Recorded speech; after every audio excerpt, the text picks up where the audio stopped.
À l'étranger, la France demande la libération des opposants arrêtés en Russie. 1400 personnes interpellées samedi lors d'une manifestation à Moscou pour réclamer des élections libres. Parmi elles, l'une des figures de la contestation, Alexeï Navalny, de retour cette nuit en cellule après avoir été hospitalisé. Il dénonce un empoisonnement. Et ce ne serait pas la première fois qu'un opposant au Kremlin subit un tel sort. Nicolas Tonev, les morts suspectes de militants, notamment exilés à Londres, ont plusieurs fois défrayé la chronique ces dernières années. Dans ce carré privé d'un cimetière londonien, une pierre tombale en marbre rose et noir, un prénom, Sacha, le diminutif de Alexander Litvinenko. On se souvient de son visage ravagé sur son lit d'hôpital.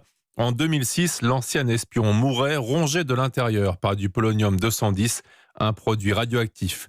L'enquête publique a reconnu que cet empoisonnement n'aurait pu avoir lieu sans l'accord du Kremlin. Un autre cimetière, une pierre tombale blanche, Alexandre Pirlepilichny, mort en 2012. L'homme a trahi lui aussi. Il gérait des avoirs cachés en Suisse pour des proches du pouvoir russe avant de livrer ses informations aux autorités. Crise cardiaque.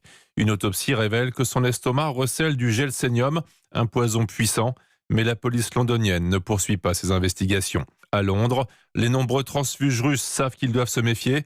Sergei Skripal et sa fille, considérés comme des traîtres, ont failli mourir l'année dernière, victimes d'une tentative d'assassinat au Novichok, un poison militaire. Ils y ont survécu. Nicolas Tonev pour Europe 1.